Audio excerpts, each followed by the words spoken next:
पिछले क्लास में हम लोग अपवाह तंत्र प्रारंभ किए थे और भारत के अपवाह तंत्र के अंतर्गत सिंधु नदी अपवाह तंत्र ये पिछले क्लास में हम लोग देखे थे। आज के क्लास में हम लोग गंगा अपवाह तंत्र पे बात करेंगे।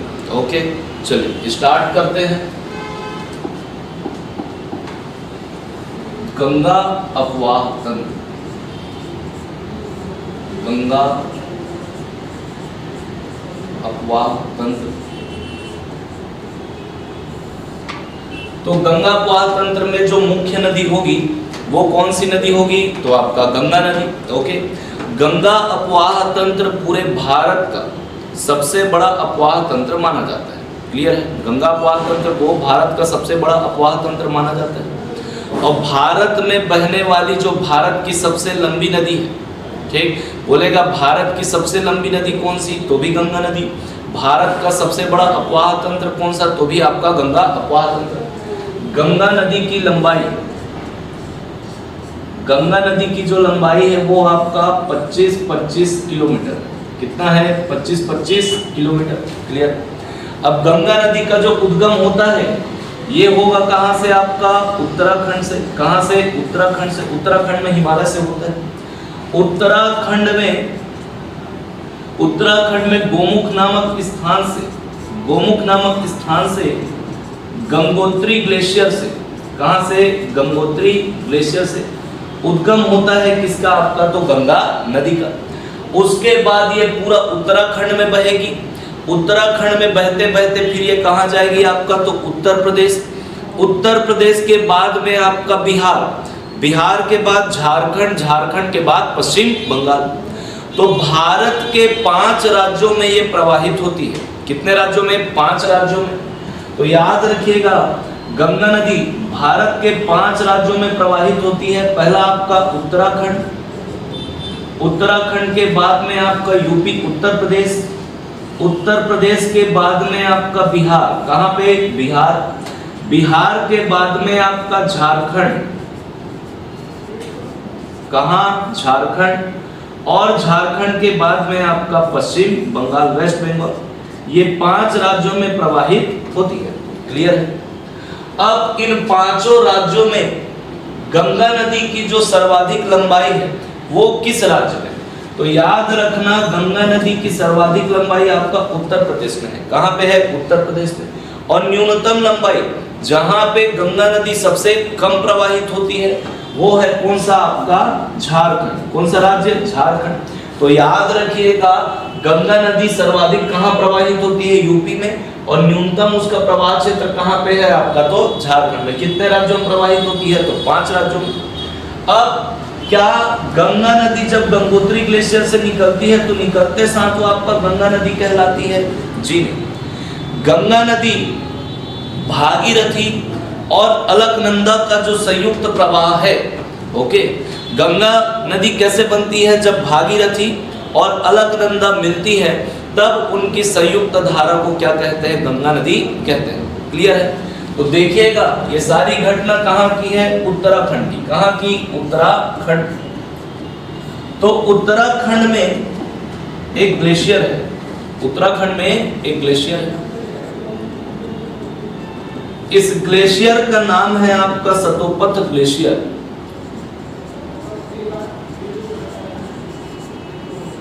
कौन सा ग्लेशियर? सतोपथ ग्लेशियर। क्लियर? सतोपथ ग्लेशियर। अब इस सतोपथ ग्लेशियर से 2 धाराएं निकलती हैं। एक छोटी सी धारा है, इसका नाम है आपका धौली गंगा। ये कौन सी नदी है? तो धौली गंगा। धौली गंगा। और इस तरफ से एक नदी आती है आपकी विष्णु गंगा। कौन सी नदी? विष्णु गंगा। तो 2 नदियां याद रखना, एक धौली गंगा, ये वाली नदी कौन सी आपकी? तो धौली गंगा। और ये नदी कौन सी? तो आपका विष्णु गंगा। विष्णु गंगा दोनों कहां से निकल रही है? उत्तराखंड में सतोपथ ग्लेशियर से।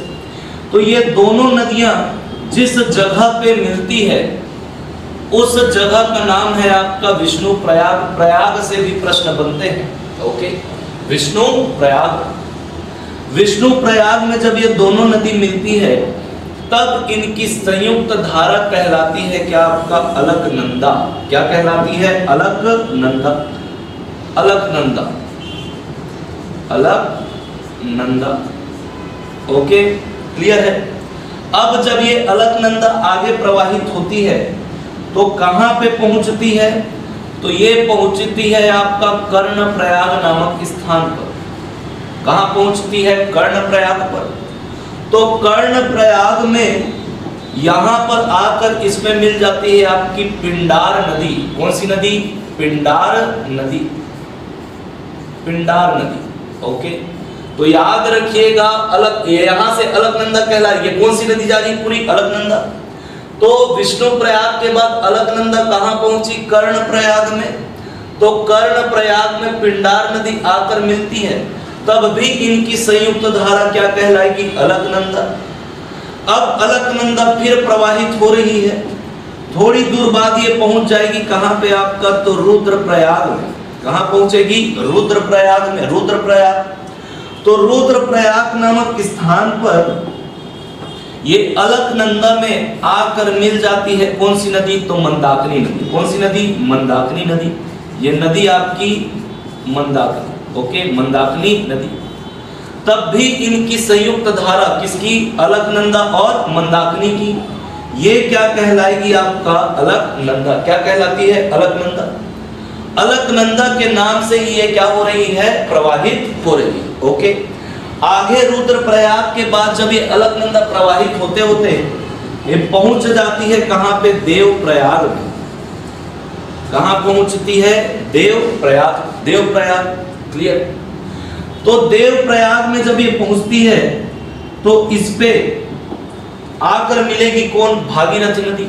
तो उत्तराखंड में ही ये आपका गंगोत्री ग्लेशियर, उत्तराखंड में ही क्या है आपका? गंगोत्री ग्लेशियर। तो यहां से नदी निकल रही है कौन सी? तो भागीरथी नदी। कौन सी नदी? ये है आपका भागीरथी नदी। भागीरथी नदी, क्लियर?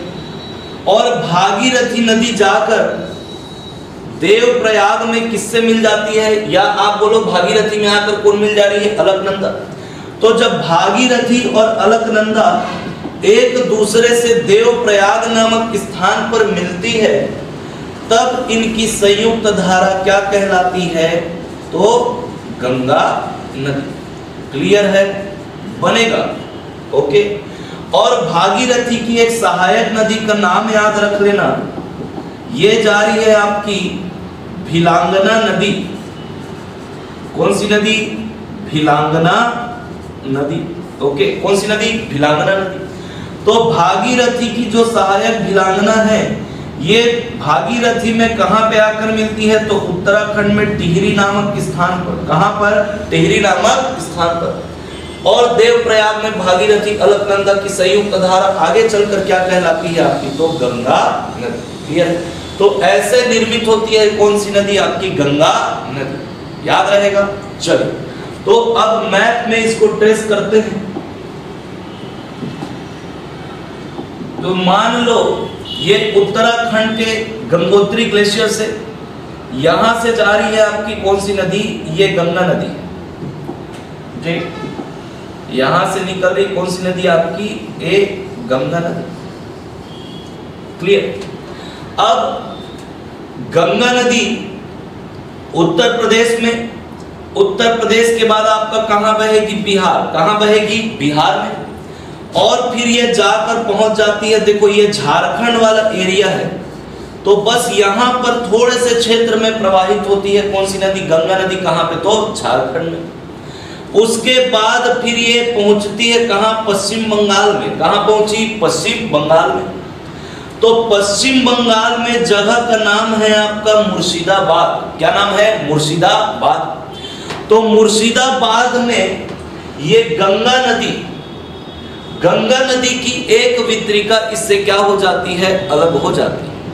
देखो, यदि नदियों में जब दूसरी नदी आकर मिलती है तो उसकी सहायक नदी कहलाती है।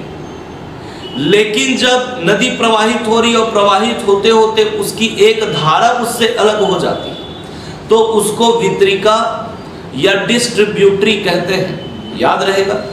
तो पश्चिम बंगाल में, कहां पे? पश्चिम बंगाल में। पश्चिम बंगाल में गंगा की एक जो धारा है उससे अलग होकर पूरे कहां बहने लगती है? पश्चिम बंगाल में बहने लगती है। तो इसको बोलते हैं आपका हुगली नदी। कौन सी नदी? हुगली नदी, याद रहेगा। अब एक धारा उससे अलग होती है गंगा से, और मुख्य धारा जो है ये बांग्लादेश में प्रवेश कर जाती है। कहां प्रवेश कर जाती है? बांग्लादेश में, और पूरे बांग्लादेश में बहती है, और बांग्लादेश में बहते बहते ये बंगाल की खाड़ी में क्या होती है? विसर्जित हो जाती है। क्लियर? कौन सी नदी? गंगा नदी। बनेगा यहां तक। तो जिस जगह पे इसकी एक धारा, इसकी एक वितरिका गंगा की इससे अलग होती है, उस जगह का नाम क्या है आपका? मुर्शिदाबाद, याद रहेगा। उसके बाद जो मुख्य धारा है वो कहां प्रवेश कर जाती है? बांग्लादेश में। कहां पे? बांग्लादेश में, याद रहेगा। तो पश्चिम बंगाल में, पश्चिम बंगाल में जहां पे इसकी एक धारा अलग होती है उस जगह का नाम क्या? मुर्शिदाबाद। और जहां से एक धारा इसकी अलग होती है वहीं से गंगा नदी को भागीरथी कहते हैं। ओके, तो याद रखिएगा गंगा नदी को पश्चिम बंगाल में किस नाम से जाना जाता है? तो भागीरथी के नाम से। और जब ये बांग्लादेश में प्रवेश कर जाती है, कहां प्रवेश कर जाती है? बांग्लादेश में। तो बांग्लादेश में यहां से आकर ये मान लीजिए यार ये आपकी ये ब्रह्मपुत्र नदी है। कौन सी नदी? ब्रह्मपुत्र नदी। तो बांग्लादेश में जब ब्रह्मपुत्र नदी ये आपका गंगा से मिलती है तब ये संयुक्त धारा इसकी क्या कहलाती है? आपकी पद्मा। क्या कहलाती है? पद्मा। तो याद रखना गंगा नदी को बांग्लादेश में किस नाम से जाना जाता है? तो पद्मा के नाम से। किसके नाम से? पद्मा के नाम से। ओके, बनेगा यहां तक। अब ये देखो एक वितरिका जो इससे अलग हो रही है, तो यहां पर एक जगह है, नाम है उसका क्या? तो नवाद्वीप। क्या नाम है? नवाद्वीप। और नवाद्वीप नामक स्थान में पश्चिम बंगाल में ये भागीरथी, अभी बताया गंगा को पश्चिम बंगाल में क्या बोलते हैं? भागीरथी। तो नवाद्वीप के पास में भागीरथी में जलांगी नदी। कौन सी नदी? जलांगी नदी। जलांगी नदी आकर उसमें मिल जाती है, तब इनकी संयुक्त धारा भागीरथी और आपका जलांगी, इनकी संयुक्त धारा कहलाती है क्या? आपका हुगली नदी। और हुगली नदी पूरे पश्चिम बंगाल में बहती है। इसी हुगली नदी के तट पे बसा हुआ है कौन? तो आपका कोलकाता, कोलकाता शहर। ओके, तो याद रखिएगा पश्चिम बंगाल का जो कोलकाता शहर है वो किस नदी के किनारे बसा हुआ है? तो हुगली नदी के किनारे बसा हुआ है। उसके बाद ये हुगली नदी जाकर क्या होती है? बंगाल की खाड़ी में विसर्जित हो जाती है। बनेगा यहां तक। ओके, अब देखो तो बांग्लादेश में गंगा को किस नाम से जाना जाता है? पद्मा के नाम से। अब ये पद्मा के नाम से आगे बह रही है। अब देखो ये आपका ब्रह्मपुत्र नदी और ये आपकी गंगा नदी, दोनों की संयुक्त धारा क्या कहलाती है? पद्मा। तो पद्मा के नाम से ये पूरे बांग्लादेश में बह रही है। कहां बह रही है? बांग्लादेश में। इसी समय मणिपुर की पहाड़ी से, कहां से? मणिपुर की पहाड़ी से। ये आपका मणिपुर राज्य, वहां पे हिमालय वाला हिस्सा जो पूर्वोत्तर हिमालय, पूर्वांचल हिमालय पहाड़ी कहा जाता है, ये आपका मणिपुर से आ रही है एक नदी, इसका नाम है बराक नदी। कौन सी नदी? बराक नदी। या फिर इसी को मेघना भी कहते हैं। क्या कहते हैं? बराक या मेघना। क्लियर है? तो बराक या मेघना नदी जाकर मिल जाती है किसमें? पद्मा में। किसमें मिल जाती है? पद्मा में। तब इनकी संयुक्त धारा क्या कहलाती है? मेघना। क्या कहलाती है? मेघना। क्लियर? तो याद रखना जब पद्मा में बराक या मेघना नदी मिलती है तब इनकी संयुक्त धारा क्या कहलाती है? मेघना। और उसके बाद ये मेघना नदी बंगाल की खाड़ी में विसर्जित हो जाती है। याद रहेगा। तो याद रखना गंगा नदी जब बंगाल की खाड़ी में गिरती है तब ये किस नाम से जानी जाती है? तो मेघना के नाम से जानी जाती है। बनेगा यहां तक। क्लियर है? चलिए, तो ये तो आपका लोकेशन हो गया। अब इसकी सहायक नदियों की बात करते हैं। किसकी? गंगा नदी की। तो गंगा नदी की सहायक में जो प्रमुख सहायक नदी है वो है आपका ये यमुना नदी। कौन सी नदी? यमुना नदी। आगे देखिए, यमुना के बाद में यहां से एक नदी आती है टोंस नदी। कौन सी नदी? टोंस नदी। टोंस के बाद में यहां से एक नदी आती है, इस नदी का नाम है क्या आपका? सोन नदी। कौन सी नदी? सोन नदी। तो दक्षिण की सहायक में यमुना, टोंस और आपका सोन नदी। कौन सी नदी? सोन नदी। अब यहां से देखो, ये झारखंड के छोटा नागपुर के पठार से नदी आ रही है आपकी दामोदर नदी, और दामोदर नदी किसमें जाके मिल जाती है? तो हुगली नदी में। किसमें मिलती है? हुगली नदी। ऊपर से यदि आप देखोगे तो ये आपका आ रही है तिब्बत वाले एरिया से, है ना, तिब्बत वाले क्षेत्र से ये आ रही है आपकी घाघरा नदी। कौन सी नदी? घाघरा नदी। यहां से यदि आप देखोगे तो गढ़वाल वाली पहाड़ी से ये आ रही है आपकी रामगंगा, यहां से आ रही है आपकी गोमती, यहां नेपाल से ही, ओके, नेपाल वाले एरिया से यहां से आ रही है आपकी गंडक नदी। कौन सी नदी? गंडक। यहां नेपाल वाले एरिया से ही आ रही है आपकी कोसी नदी। कौन सी नदी? कोसी नदी। और पश्चिम बंगाल में दार्जिलिंग की पहाड़ी से ये आ रही है आपकी महानंदा। कौन सी नदी? महानंदा। तो इतना सहायक नदी, इतनी सहायक नदी देखना है किसकी? गंगा की। यमुना की सहायक में ये आ रही है आपकी चंबल नदी। कौन सी नदी? चंबल नदी।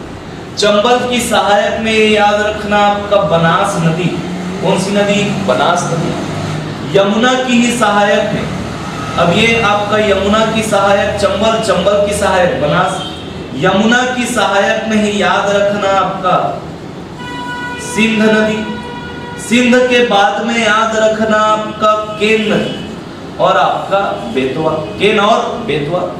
और चंबल की एक सहायक में और याद रखना आपका क्षिप्रा नदी। कौन सी नदी? क्षिप्रा नदी। बनेगा यहां तक? चलिए, तो अब फिर से एक बार देखते हैं किसको? गंगा नदी को। तो मान लीजिए ये आपकी गंगा नदी कहां से आ रही है? गंगोत्री ग्लेशियर से। उत्तराखंड, उत्तराखंड से फिर उत्तर प्रदेश, उत्तर प्रदेश के बाद आपका बिहार, और बिहार के बाद झारखंड, झारखंड के बाद कहां? आपका पश्चिम बंगाल। तो मान लीजिए ये पश्चिम बंगाल का बॉर्डर है। क्या है? पश्चिम बंगाल का बॉर्डर। अब जैसे ही ये पश्चिम बंगाल में पहुंची, जगह का नाम क्या है आपका? मुर्शिदाबाद। क्या नाम है? मुर्शिदाबाद। तो मुर्शिदाबाद नामक स्थान से ये गंगा की एक वितरिका क्या हो जाती है? इससे अलग हो जाती है। तो गंगा की एक वितरिका जब मुर्शिदाबाद से इससे अलग होती है, तब ये कहलाती है क्या आपका? भागीरथी। क्या कहलाती है? भागीरथी। तो भागीरथी में याद रखना, पश्चिम बंगाल में गंगा क्या बोलते हैं? भागीरथी। और ये जगह का नाम है आपका नवा द्वीप। क्या नाम है? नवा द्वीप। तो भागीरथी में, नवा द्वीप में एक छोटी सी नदी आकर मिलती है, उस नदी का नाम है आपका जलांगी नदी। कौन सी नदी? जलांगी नदी। तो भागीरथी और जलांगी नदी जब मिलती है, कहां पे मिलेगी? तो नवा द्वीप के पास में। तब इनकी संयुक्त धारा क्या कहलाएगी? हुगली नदी। कौन सी नदी? हुगली नदी, जो पश्चिम बंगाल में बह रही है। और जो मुख्य धारा है, जो यहां से देखो यार, ये मुख्य धारा ये प्रवेश कर जाती है कहां पे? तो बांग्लादेश में। ये मान लो ये पश्चिम बंगाल का बॉर्डर क्या हो गया? यहाँ पे समाप्त हो गया। और ये प्रवेश कर गई कहां पे? तो बांग्लादेश में। तो बांग्लादेश में इसको हम किस नाम से जानते हैं? तो पद्मा के नाम से जानते हैं। ओके, अब यहां से देखो ये आ रही है आपकी ब्रह्मपुत्र नदी। इधर से क्या आ रही है? ब्रह्मपुत्र नदी। ये ब्रह्मपुत्र नदी है। तो गंगा और ब्रह्मपुत्र की संयुक्त धारा क्या कहलाती है? पद्मा। एक कौन सी नदी? आपकी पद्मा नदी। पद्मा के नाम से पूरे कहां बह रही है? बांग्लादेश में प्रवाहित हो रही है। अब इसी के पास से यहां से एक नदी आएगी मणिपुर की पहाड़ी से। नदी कौन सी? आपका बराक या मेघना। तो बराक या मेघना किसमें मिली? पद्मा में। तब इनकी संयुक्त धारा क्या कहलाती है? मेघना नदी। कौन सी नदी? मेघना नदी। और मेघना के नाम से ही ये क्या होती है? बंगाल की खाड़ी में गिर जाती है। ये हुगली नदी का डेल्टा और ये गंगा ब्रह्मपुत्र का डेल्टा, जो पूरे विश्व का सबसे बड़ा डेल्टा है, गंगा ब्रह्मपुत्र का डेल्टा। क्लियर है? अब देखो, बात करते हैं गंगा की सहायक। तो गंगा की सहायक में सबसे पहले किसको देखते हैं? यमुना को। किसको? यमुना को। ये आ रही है आपकी यमुना नदी। कौन सी नदी? यमुना नदी। तो यमुना नदी का उद्गम होता है कहां से? उत्तराखंड से। कहां से? उत्तराखंड से। उत्तराखंड में हिमालय में आपका बंदरपुच की पहाड़ी है। क्या है? बंदरपुच की पहाड़ी। बंदरपुच की पहाड़ी में यमुनोत्री ग्लेशियर से उद्गम होता है किसका? तो यमुना नदी का। अब यमुना नदी उत्तराखंड से प्रवाहित होते होते ये हरियाणा और यूपी के बीच में बॉर्डर बनाती है। किसके बीच में? हरियाणा और यूपी के बीच में। कौन सी नदी? यमुना नदी। ये ऐसे करके उत्तराखंड में बही, उसके बाद हरियाणा और यूपी के बीच में ये क्या होती है? सीमा रेखा निर्धारित करती है। और उसके बाद फिर उत्तर प्रदेश में बहते बहते ये प्रयागराज यानी कि आपका इलाहाबाद में जाकर किससे मिल जाती है? गंगा नदी से मिल जाती है। याद रहेगा। इसकी जो लंबाई है वो है आपका 1365 किलोमीटर। कितना? 1365 किलोमीटर। यमुना नदी की लंबाई कितनी आपका? तो 1365 किलोमीटर। ओके। गंगा की सबसे बड़ी सहायक नदी है यमुना नदी। याद रहेगा। अब देखो, हिमालय से जितनी भी नदियां निकलती हैं वो सब आकर क्या होती है? गंगा में मिलती है। कहां से? उत्तर से। तो गंगा में जो उत्तर की सहायक नदियां हैं वो सब कहां से निकल रही हैं? हिमालय से।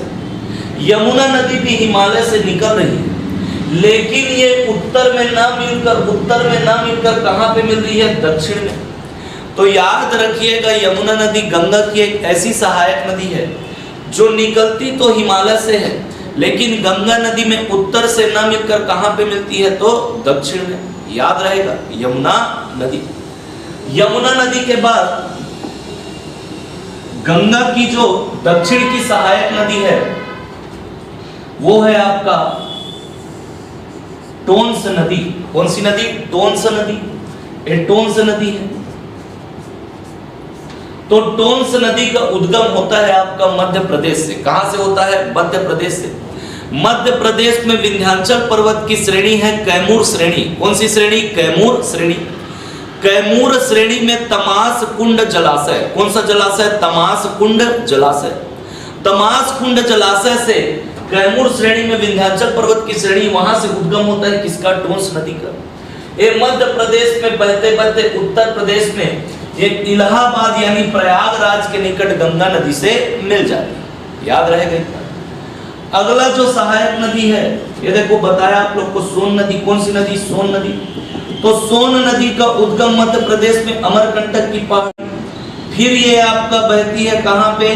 तो मध्य प्रदेश। मध्य प्रदेश के बाद यूपी, यूपी के बाद बिहार, और बिहार में पटना के निकट आरा नामक स्थान पर क्या होती है? गंगा नदी से मिल जाती है।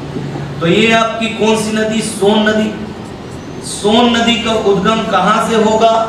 तो आपका मध्य प्रदेश में अमरकंटक की पहाड़ी, और अमरकंटक की जो पहाड़ी है ये मैकल श्रेणी की सबसे ऊंची चोटी, और मैकल श्रेणी सतपुड़ा पर्वत का श्रेणी है, बताया था आपको मैं।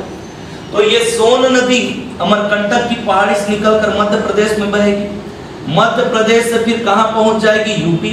यूपी से कहां पहुंच जाएगी? आपका बिहार। कहां पहुंच जाएगी? बिहार। और बिहार में पटना के निकट आरा नामक स्थान पर ये क्या होगी? गंगा नदी से मिल जाएगी। तो ये गंगा की दक्षिण सहायक नदियां, दक्षिण की सहायक नदी। अब यमुना की सहायक नदी की बात कर लेते हैं। तो यमुना की सहायक में ये उत्तर प्रदेश वाले में एक नदी बहती है। इस नदी का नाम है हिंडन नदी। कौन सी नदी? हिंडन नदी। ये महत्वपूर्ण इसलिए है क्योंकि जब इतिहास में आप सिंधु घाटी सभ्यता पढ़ोगे तो वहां पर इस नदी का उल्लेख आपको मिलेगा। ओके, नदी का जिक्र मिलेगा, हिंडन नदी जो यमुना की सहायक है। उसके बाद में इधर यदि दक्षिण वाले एरिया पे आप जाओगे यमुना की दक्षिण सहायक में, तो इसकी जो सबसे प्रमुख नदी है उसका नाम है आपका चंबल नदी। कौन सी नदी? चंबल नदी। तो चंबल नदी जैसे गंगा यमुना, जैसे यमुना गंगा की सबसे लंबी सहायक नदी है, वैसे ही आपका यमुना जो है, यमुना की जो सबसे लंबी सहायक नदी वो कौन सा है आपका? चंबल नदी। यमुना नदी की लंबाई आपका 1365 किलोमीटर है। कितना? 1365 किलोमीटर। वैसे ही चंबल नदी की जो लंबाई है वो है आपका 965 किलोमीटर। कितना है? 965 किलोमीटर। ये मध्य प्रदेश में जानपाव पहाड़ी, मध्य प्रदेश में जानपाव पहाड़ी से निकलती है कौन सी नदी आपका? तो चंबल नदी, जिसकी लंबाई 965 किलोमीटर है। ये यमुना नदी की सबसे लंबी सहायक नदी है, याद रहेगा इतना। अब चंबल की सहायक, सॉरी, यमुना की सहायक में एक आपका हिंडन और एक आपका चंबल। इधर से याद रखिएगा यमुना की सहायक में एक नदी आपका सिंध नदी। कौन सी नदी? सिंध नदी, सिंध नदी। एक नदी याद रखिएगा आपका केन नदी। कौन सी नदी? केन नदी। एक नदी याद रखिएगा आपका बेतवा नदी। कौन सी नदी? बेतवा नदी, बेतवा नदी। क्लियर? तो बेतवा, केन, सिंध, चंबल और ये आपका हिंडन, एक किसकी सहायक है? तो यमुना की। किसकी? यमुना की। और यमुना की सबसे लंबी सहायक नदी कौन सी? आपकी चंबल नदी। अब चंबल की सहायक की बात करते हैं तो चंबल की सहायक से आ रही है आपका बनास नदी। कौन सी नदी? बनास नदी। तो बनास नदी का उद्गम होता है राजस्थान से। कहां से होता है? राजस्थान से। राजस्थान में अरावली पर्वत में खामनेर की पहाड़ी, कौन सी पहाड़ी? खामनेर की पहाड़ी। तो राजस्थान में अरावली पर्वत से खामनेर की पहाड़ी से उद्गम होता है किसका? बनास नदी का। बनास नदी किसकी सहायक है? तो चंबल नदी की। क्लियर?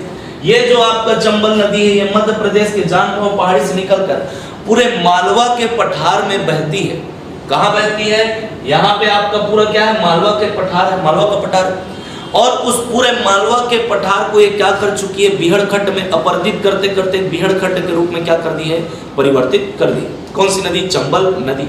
ओके, चंबल के डाकू है ना, इसी नदी के किनारे आपको देखने को मिलते थे। तो ये आपका चंबल नदी। अब चंबल की एक सहायक नदी याद रखना, क्षिप्रा नदी। कौन सी नदी? क्षिप्रा नदी, क्षिप्रा नदी। और इसी क्षिप्रा नदी के तट पे बसा हुआ है कौन? उज्जैन। कौन बसा हुआ है? उज्जैन। चंबल की एक सहायक नदी है, नाम है उसका काली सिंध। क्या नाम है? काली सिंध। तो याद रखिएगा काली सिंध किसकी सहायक है? चंबल की। जबकि सिंध नदी किसकी सहायक है? तो यमुना की। बनेगा यहां तक? चलो अब बात करते हैं गंगा नदी के उत्तर की सहायक नदियों के बारे में। किसके बारे में? गंगा की उत्तर की सहायक नदियों के बारे में। तो ऊपर से देखेंगे तो ये आ रही है सबसे पहले आपका रामगंगा। कौन सी नदी? रामगंगा, रामगंगा। तो रामगंगा नदी का उद्गम जो है ये उत्तराखंड से होता है। कहां से होता है? उत्तराखंड, हिमालय से होता है, हिमालय से। तो उत्तराखंड में जो हिमालय है उसका जो पश्चिमी हिस्सा है, ओके सॉरी पूर्वी हिस्सा, उत्तराखंड में हिमालय में जो पूर्वी हिस्सा है वो कहलाता है आपका गढ़वाल की पहाड़ी। कौन सी पहाड़ी? गढ़वाल की पहाड़ी। तो गढ़वाल की पहाड़ी से उत्तराखंड से उद्गम होता है किस नदी का? तो रामगंगा नदी का। याद रहेगा। रामगंगा के बाद में याद रखना आपका गोमती नदी। कौन सी नदी? गोमती नदी। गोमती नदी का उद्गम ये आपका उत्तर प्रदेश से गोमत ताल से होता है। किससे होता है? गोमत ताल से।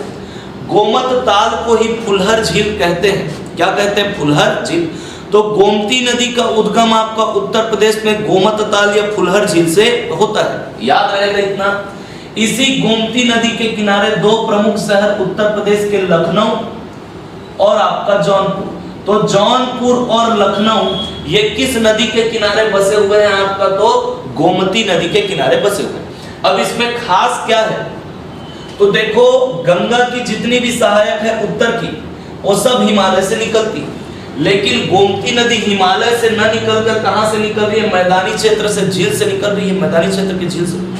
तो याद रखना गोमती नदी गंगा की उत्तर की सहायक में ऐसी नदी है जिसका उद्गम हिमालय से न होकर कहां से होता है? मैदानी क्षेत्र से होता है। याद रहेगा। चलो गोमती नदी के बाद याद रखना आपका घाघरा नदी, कौन सी नदी? घाघरा नदी।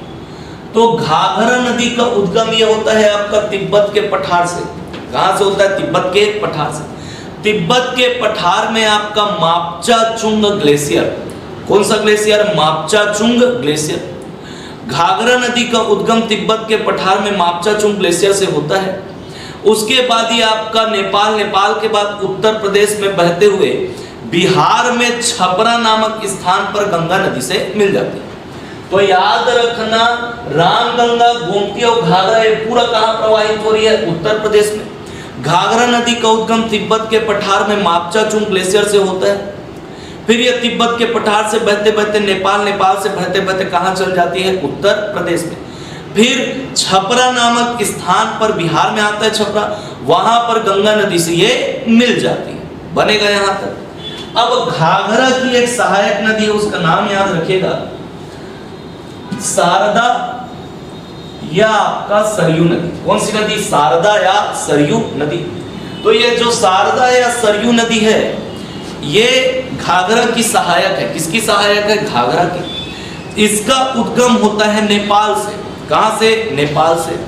और नेपाल में आपका मिलाप ग्लेशियर, कौन सा ग्लेशियर? मिलाप ग्लेशियर। मिलाप ग्लेशियर नेपाल से उद्गम होता है। किसका? शारदा या सरयू नदी का। तो नेपाल में इस नदी को, नेपाल में इस घाघरा या सरयू नदी को क्या कहते हैं? ये पेपर में आता है, क्लियर। तो नेपाल में मिलाप ग्लेशियर से निकलकर ये पूरे नेपाल में बहेगी। तो नेपाल में इसे गौरी गंगा के नाम से जानते हैं। किसके नाम से? गौरी गंगा के नाम से। उसके बाद ये उत्तराखंड और नेपाल के बीच में बॉर्डर बनाती है। देखो ये कहां से निकली? नेपाल से। नेपाल में मिलाप ग्लेशियर से निकली तो नेपाल में बहेगी। तो नेपाल में इसको क्या कहते हैं? नेपाल में गौरी गंगा। उसके बाद ये उत्तराखंड और नेपाल के बीच में बॉर्डर बनाते हुए उत्तर प्रदेश में बहते हुए कहां पे मिल जाती है? तो घाघरा नदी। तो नेपाल में इसको क्या कहते हैं? गौरी गंगा। क्या कहते हैं? गौरी गंगा। और उसके बाद जब ये उत्तराखंड और नेपाल के बीच में बॉर्डर बनाते हुए बहती है तो वहां पर इसे काली नदी या काली गंगा कहते हैं। याद करो, हिमालय पढ़ाते वक्त बताया था काली नदी है ना।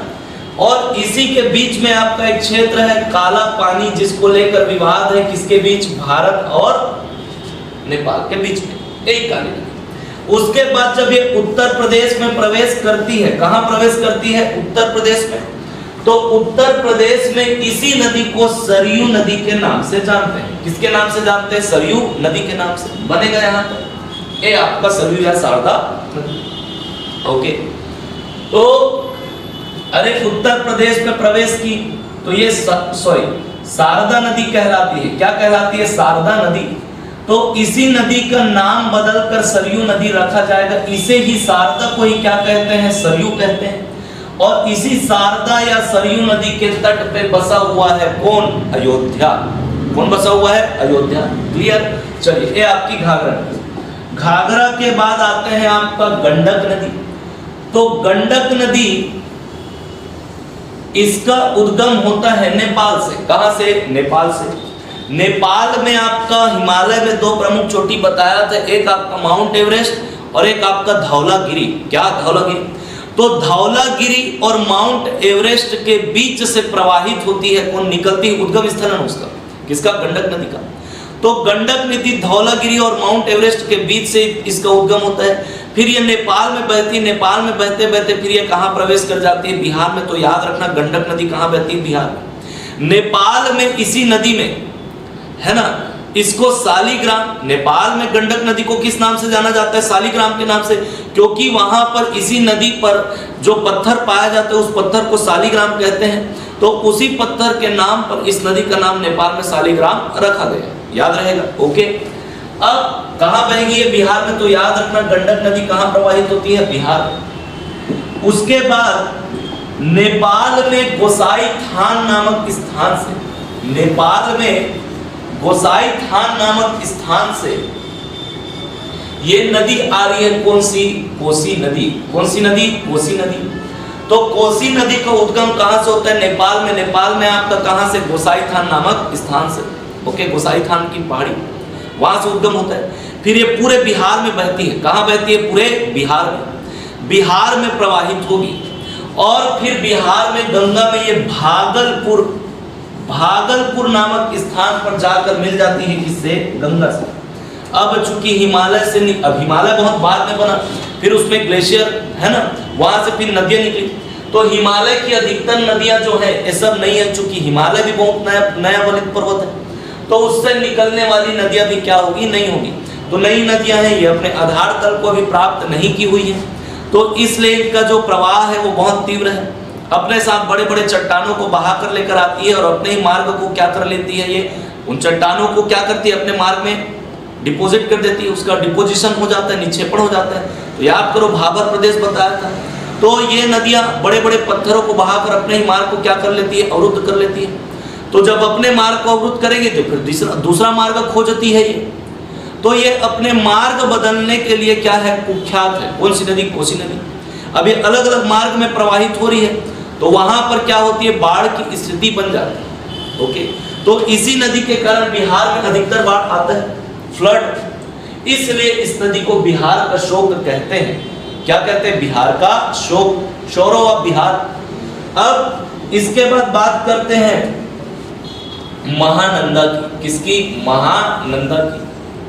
तो महानंदा जो है इसका उद्गम पश्चिम बंगाल में दार्जिलिंग की पहाड़ी से होती है। किससे होती है? पश्चिम बंगाल में दार्जिलिंग की पहाड़ी से।